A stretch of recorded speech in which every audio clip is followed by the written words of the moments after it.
Live from downtown Detroit, home of WDIV and Click on Detroit, Local 4 News at 6 starts now.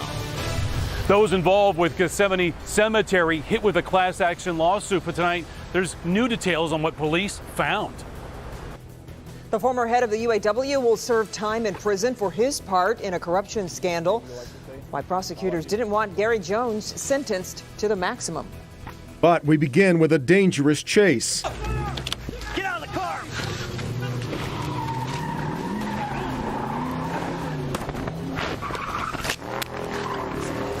A driver drags an officer, then takes off through the streets of Wyandotte. How it ended is just as intense.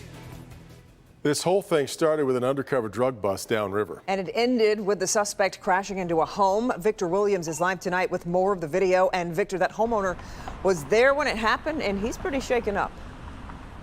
Yes, shaken up is probably an understatement. All of this unfolded right in front of his home. We're told that he had parts of that Charger all over the lawn.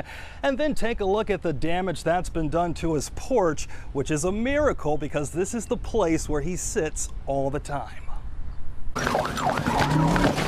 A pursuit in Wyandotte comes to a catastrophic end when a Dodge Charger flips over in Joe Garwalinski's front yard. Some guy just ran into my porch.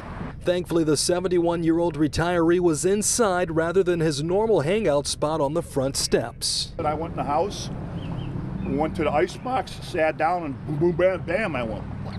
I opened the door and I see a car flipped over here. I see all these police here. Right there, right there. Turns out the chase stemmed from an undercover operation to take one man down.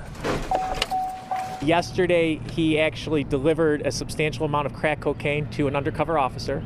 When officers surrounded the black Charger, the driver floors it while in reverse. Hands! Get off! An officer opens the door and then tries to get inside to stop the driver from accelerating forward, a move that could have ended tragically. He came dangerously close to crushing the officer. At some point, the officer was launched from the vehicle. He was thrown more than 20 feet on the pavement. He suffered extensive injuries. Be advised, we had no vehicles in pursuit. Black Charger, we had an officer wounded. He drove him. The Charger again takes off with officers closely behind as it hits another vehicle. He crashed, he wrecked. And crashes into Joe's home. The driver then flees on foot. Stop! Stop now, you're gonna get tased! Leading him to being tased, but believe it or not, he had a GPS tether on the whole time. He already had 3 prior convictions for fleeing from the police. Yet he's not in prison. He's on the road and he's fleeing again for the 4th time. Joe is just thankful he's alive to tell the story. Recent knee surgeries would have kept him from getting out of the way of impact, even if he saw it all coming. And my son come by and he said, Dad, you're lucky because this is where you sit. Joe's mailbox right here, it was found all the way over here. And this is a neighbor's driveway, so obviously it's a miracle that he's fine. Now, 2 people are also going to be recovering from this accident in the hospital, the officer as well as a woman that was in the car that this Charger hit. So once again, big miracle in itself. And Wyandotte, Victor Williams, Local 4. Really is. Okay, Victor, thanks. Former UAW President Gary Jones is headed to prison later this summer. Today, a judge sentenced him to 2 years and 4 months for helping embezzle hundreds of thousands of dollars and living lavishly off membership dues. Business editor Rod Maloney attended today's hearing. Rod, it is less time than is typically recommended for the crime, and there's a reason for that. Yeah, there is a reason, because Gary Jones is the second UAW president headed to prison, and the feds say he helped make the first one happen. The feds also said that Gary Jones wasn't necessarily corrupt, but he certainly entered a corrupt world when he got to the UAW presidency. 64-year-old Gary Jones started on the assembly line at a Tulsa, Oklahoma Ford plant, became an accountant going to night school, admitted to using his skills to embezzle from the union and help UAW leadership live the executive lifestyle, jetting to a Palm Springs resort to play golf for extended stays, enjoying lavish meals in high-end restaurants, afterwards smoking expensive cigars, putting all tab on expense reports that hid the entire operation. He also stuffed his pockets with union cash, much of it the feds found when they raided his Canton home nearly 2 years ago. They even seized golf clubs that he brought home from one trip. When he spoke to Judge Paul Borman during his sentencing today, he said, quote, "I failed the UAW. All I can say is I am sorry. I let my union down. I am sorry for being here today," end quote. He also apologized to his family. More striking, though, the prosecution's praise of Jones for assisting them in taking down the man who put Jones in the UAW presidency, former UAW President Dennis Williams. Deputy Assistant U.S. Attorney David Gardy said, quote, "Gary Jones is a good man who found himself in an atmosphere of corruption. Unquestioning obedience to leadership meant achievement. Instead of speaking up, they, the lower-level leaders, did what the bosses told them," end quote. That high praise changed Jones's future. Instead of serving the 46 to 57 months the sentence guidelines recommended, he received 28 months in a Texas federal prison near his new home. Now he has a restitution of about $133,000 to get paid. The UAW leadership that's going to prison is ponying up about $500,000 now in restitution.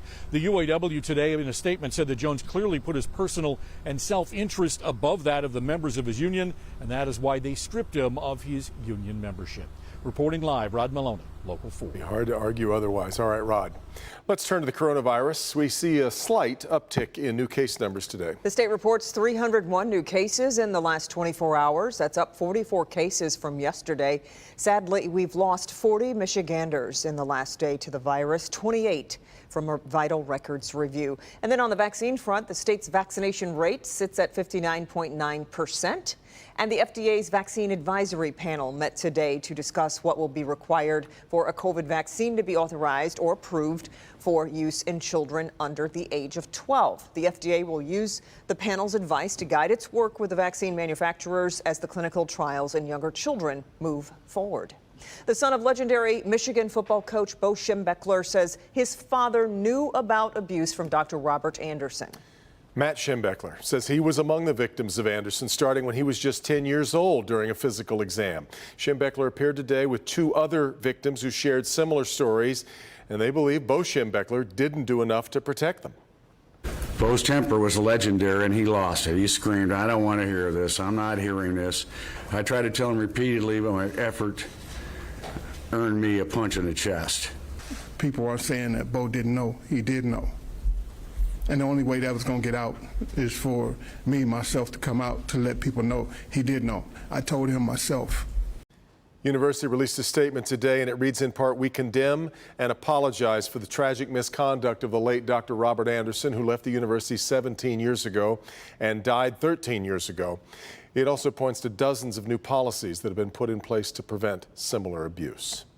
We are learning what Detroit police uncovered during days of digging at a Detroit cemetery. 20 families contacted police fearing their families were buried in the wrong spot at Gethsemane Cemetery on the city's east side. Local 4 defender Sean Lay is following this story for us. Sean, some families have filed a class action lawsuit now.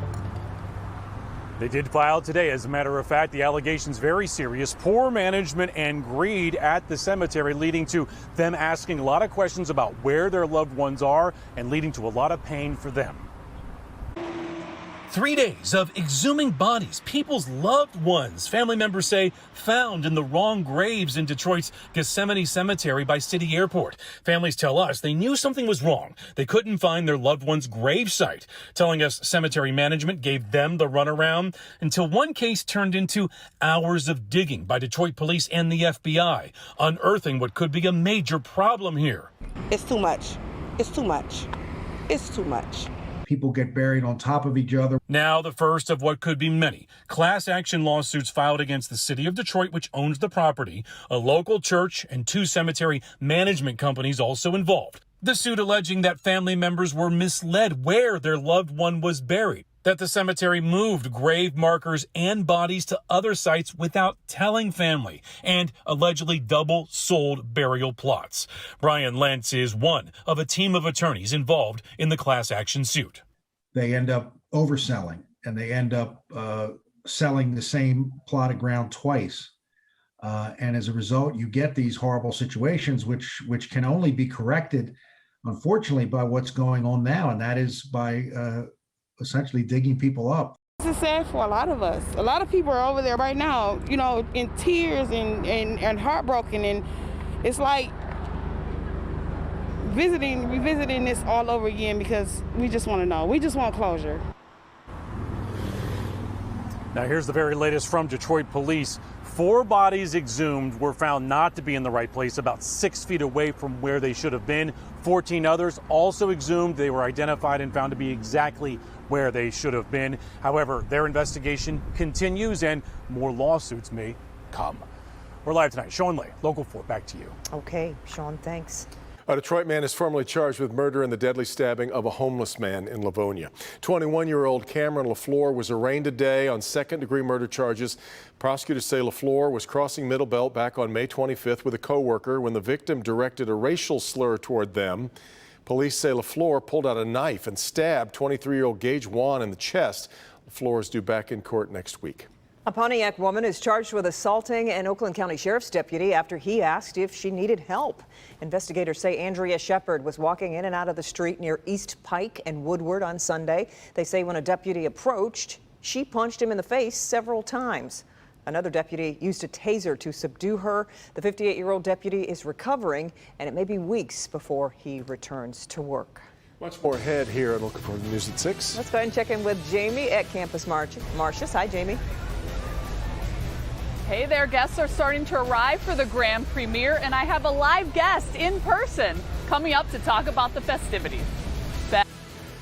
You got a lot of humidity downtown and all across southeast Michigan. It's going to be a muggy night, but I think we'll skip out on the storms.